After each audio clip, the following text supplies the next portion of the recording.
Variable frequency drive VFD। आज का हमारा जो वीडियो का टॉपिक है वो है वेरिएबल फ्रीक्वेंसी ड्राइव। आज की वीडियो में मैं आपको बताऊंगा व्हाट इज VFD। VFD क्या होती है, हाउ VFD वर्क्स, किस तरह काम करती है, क्या क्या की कंपोनेंट्स VFD के होते हैं और बेनिफिट्स क्या हैं अगर हम VFD को इस्तेमाल करें फॉर दी मोटर और any load, and VFD selection criteria for motor. अगर किसी मोटर के लिए हमें VFD लगानी हो तो उसके सिलेक्शन का क्या क्या क्राइटेरिया होता है। सो स्टार्ट करते हैं। What is VFD। VFD हम कहते हैं वेरिएबल फ्रीक्वेंसी ड्राइव को। ये एक इलेक्ट्रॉनिक डिवाइस होती है जो कि रोटेशनल स्पीड को कंट्रोल करती है bye adjusting the frequency end voltage.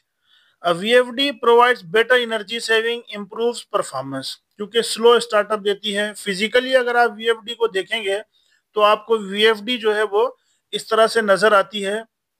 ये एक INVT की 160 किलोवाट की VFD है।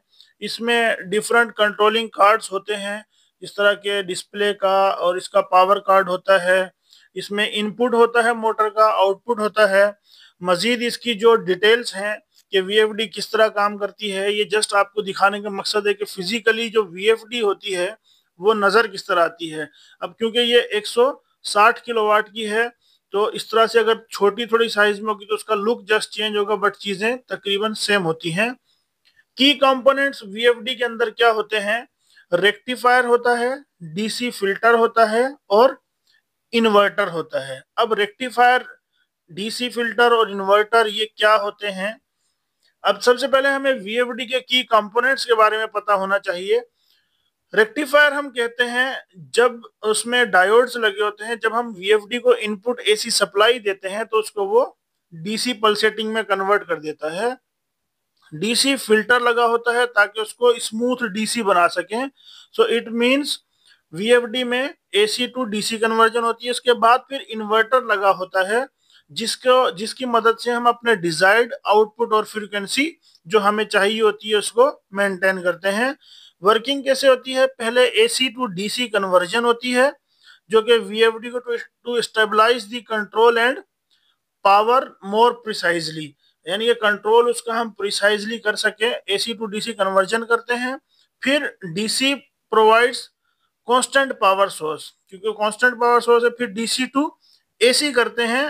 दी VFD converts it back to AC to supply motor with adjustable voltage and frequency.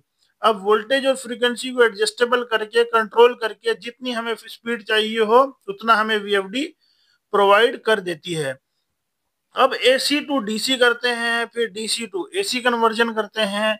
Initially क्या होता है, we have to fix frequency of 50, क्योंकि हमारे पास एक फिक्स फ्रीक्वेंसी है 50 हर्ट्ज की, तो उसको हम पहले कन्वर्ट करते हैं ताकि इजीली हम उसको कंट्रोल कर सकें। अब बेनिफिट्स क्या है VFD यूज करने के? एनर्जी सेविंग होती है, प्रोसेस को इजीली कंट्रोल कर सकते हैं, मैकेनिकल स्ट्रेस जो पड़ती है एकदम जर्क की वो खत्म हो जाती है, क्योंकि स्मूथली एक्सेलरेशन टाइम से स्टार्ट करती है और डिसेलरेशन टाइम से स्टॉप करती है, जिसकी वजह से इक्विपमेंट की लाइफ भी बढ़ जाती है। अब ऑपरेटिंग कॉस्ट भी कम हो जाती है। कैसे? क्योंकि एनर्जी सेविंग होती है, पावर फैक्टर को इंप्रूव कर देती है, जिसकी वजह से हमारा आउटपुट पे जो करंट है वो मेंटेन रहता है, इनपुट से कम हो जाता है। अब VFD अगर हमें इंस्टॉल करनी है किसी मोटर के लिए, उसके लिए क्या क्या क्राइटेरिया होना चाहिए, क्या क्या इंपॉर्टेंट फैक्टर्स हमें पता होने चाहिए। सबसे पहला है इन्वायरमेंट। VFD जहां आप लगा रहे हैं वो एक प्रॉपर साफ सुथरा इन्वायरमेंट होना चाहिए। उसके बाद जिस लोड पे आप उसको लगा रहे हैं, फॉर एग्जांपल मोटर है तो मोटर का रेटेड पावर क्या है, उसका करंट वोल्टेज क्या है, उसकी टार्क की रिक्वायरमेंट क्या है, लोड किस तरह का है, उस हिसाब से हम उसका जो कैपेसिटी है वो थोड़ी ज्यादा रखते हैं। तो अपनी नेक्स्ट वीडियो में मैं आपको लाइटिंग और सर्ज अरेस्टर के बारे में बताऊंगा कि जो हमारा लाइटनिंग अरेस्टर होता है वो जो किस तरह काम करता है। लाइटनिंग अरेस्टर जो है हम बिल्डिंग्स पे लगाते हैं। Thanks for watching Electrical in Industry.